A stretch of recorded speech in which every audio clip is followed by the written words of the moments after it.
American Express has recently made some big changes to the Amex Platinum card. So in this video, we'll be going over what those new changes are, how they'll affect people who have the card, and whether the Amex Platinum card is still worth it. To start off, the first big change American Express has made to the Amex Platinum is that they're making it harder to earn their welcome bonus. With the previous welcome bonus offer, you could earn 80,000 membership reward points after spending $6,000 on purchases in the first 6 months of card membership. But with the new changes, you'll now need to spend $8,000 instead in the first 6 months. The good news is that they only increase the spending requirement, not the amount of points you earn or the time they give you to reach the spending requirement. However, that's still a big change that's going to cost people an extra $2,000 to earn the same welcome bonus as before. I actually did the math, and for those interested in getting the Amex Platinum card and earning the bonus, you're looking at a monthly spend of about $1,334 per month to reach the $8,000 spending requirement in the first 6 months. So keep this in mind and plan ahead of time how you'll use the card to reach that spending requirement within those first 6 months. That way you don't miss out on that welcome bonus. By the way, I've mentioned this on the channel before, but you should always check around to see if you're targeted for higher Amex welcome bonus offers. Even though the current public offer is 80,000 membership reward points, you might come across a higher welcome offer just like the one I recently got.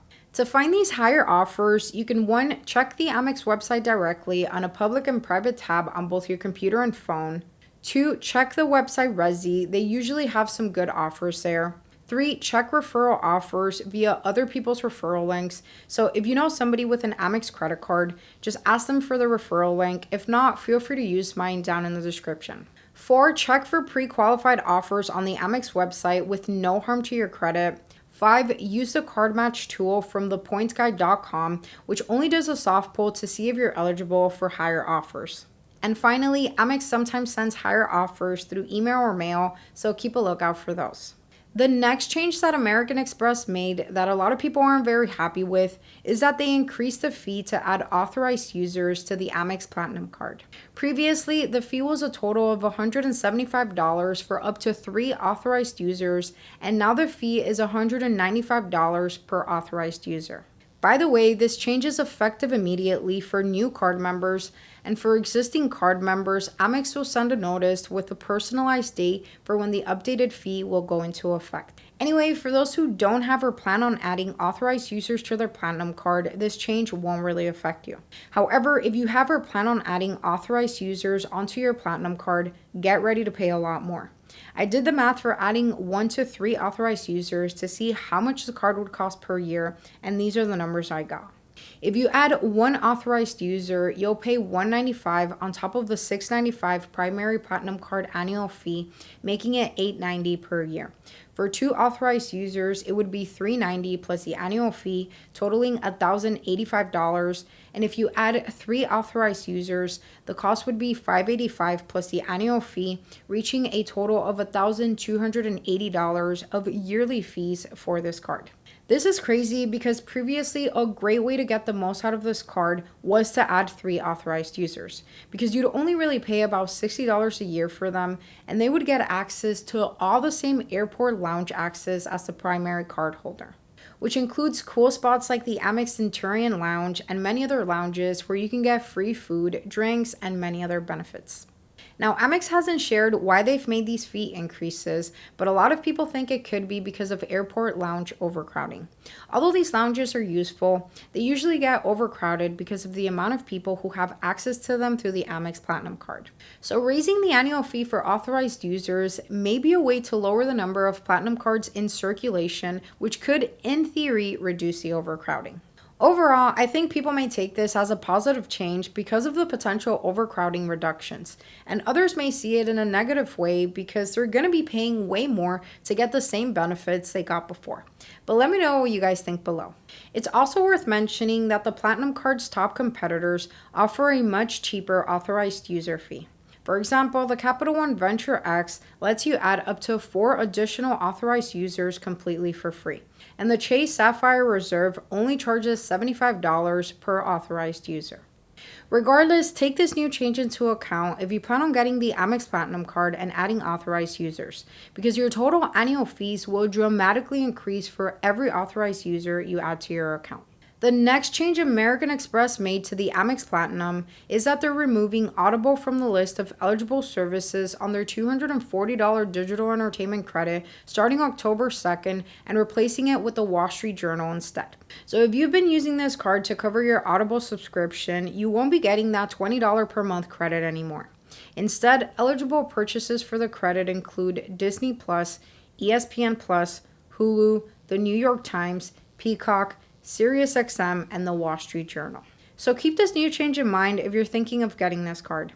I know a lot of you use this credit for your Audible subscription, which makes the card a good deal. However, with these changes, you're going to have to think about other ways you can make the most of the digital entertainment credit moving forward. The next change Amex is making to the Platinum card is a positive one, and that's that they're offering a new kind of card you can extend to friends and family. Rather than paying more in annual fees to give authorized users benefits from the Platinum card, there's always been an option to issue them a free Gold card instead. By the way, this Gold card doesn't work like the regular Amex Gold card. It simply gives access to some of the Platinum card's benefits. So what American Express is doing is rebranding that free option as the Companion Platinum card and giving it a new white and black design based on the pictures I saw online. So I guess people won't really be referring to it as the free Gold card anymore. Now, you don't get many benefits with the Companion Platinum card, but it's free, and one big valuable perk cardholders get is the Global Entry or TSA PreCheck credit. So if you don't want to pay to add an authorized user to your Platinum card, but you'd still like for them to enjoy these benefits, you can order them the free Companion Platinum card to cover the cost of their TSA PreCheck or Global Entry membership. So with these 4 big changes that American Express has made to the Amex Platinum card, the question is the Amex Platinum card worth it moving forward, or should you cancel the card? Well, first let's take a look at the welcome bonus change. Like I mentioned earlier, the new bonus offer is 80,000 membership reward points after you spend $8,000 in the first 6 months. In comparison to before, that's a $2,000 spending difference, which means you'll have to spend about $1,334 per month in the first 6 months in order for you to qualify for the welcome bonus.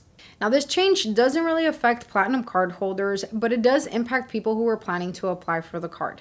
If you're one of those people, you're going to need to ask yourself if it's worth spending $8,000 for the next 6 months to get the 80,000 point welcome bonus. If your answer is yes, then getting the bonus shouldn't be a problem. But if your answer is no, and you don't really think you'll be spending $8,000 in the next 6 months, then it's a good idea to rethink your choice. Maybe consider getting a different credit card where you can actually meet the spending requirement and earn your welcome bonus. The other change we talked about was the increased authorized user fee. This change affects both current card holders and those considering getting the card. In either case, everyone will now have to pay the higher fee of $195 for each authorized user they add to their account. As I mentioned before, if you don't have any authorized users you're paying for, or you don't intend to add any, then this won't really affect you. However, if you do have or are considering adding authorized users, your total yearly fees will go up significantly. Because of this, it's a good idea to think about how many authorized users you want to keep on your account in order to lower your expenses. On the plus side, this change might make airport lounges less crowded. So if that's something you value, the higher fee could be a fair trade-off, and it could make sense to keep the card after all. Another change was that Amex is removing Audible from the list of eligible services on their digital entertainment credit and replacing it with the Wall Street Journal instead. This is something that affects both existing and new members. I know many people get a lot of value from the $20 monthly Audible credit, so the fact that it's gone may affect a lot of you. So you'll need to see if you can get value from the other eligible services. If not, you might have to say goodbye to that extra $240 annual credit. I mean, considering many of you factor in this $240 credit when deciding if the card's annual fee is worth it, if you cannot find another eligible service, you might need to recalculate and decide if it's still worth keeping the card. Of course, everyone's reasons for using the Amex Platinum card are different. Maybe you find the card valuable even without considering the digital entertainment credit, but for some, this credit is very important. So this is something to consider for both current card holders and those who are planning to get the card for the Audible credit. All in all, I personally think these changes can have positive or negative effects based on how you personally plan to use the Amex Platinum card. But I don't really think they're big enough to not get the card, especially if the rewards match your spending habits. But only you can determine what's best for you based on your spending habits and budget. Whether the card is worth it or whether you should close it ultimately determines on how much value you get from the card compared to the new fee increases, credit changes, and all the other new changes we talked about today. As I've mentioned before on the channel, I don't personally have this card because it doesn't match my spending habits at the moment. But I do recognize that it has a lot to offer to the right person. You'll just have to factor in these new changes to see if it's a good fit for you. So there you have it, peeps. Let me know in the comments how you feel about these new changes. And if you made it this far into the video, comment the word platinum so I know who my loyal besties are. If you guys are interested in signing up for the Amex Platinum, other credit cards with high bonus offers, earning cash back on a ton of popular stores, and getting $30 after you spend $30 with Rakuten, which is my favorite online shopping portal, make sure to check out the links down in the description. As always, using those links is the best way to support the channel, so it's a win-win. I love you guys. Don't forget to share, like, subscribe, and turn on those post notifications. That way you don't miss out on any future uploads. And if you guys enjoyed today's video, make sure to watch these other ones next. Okay, bye now.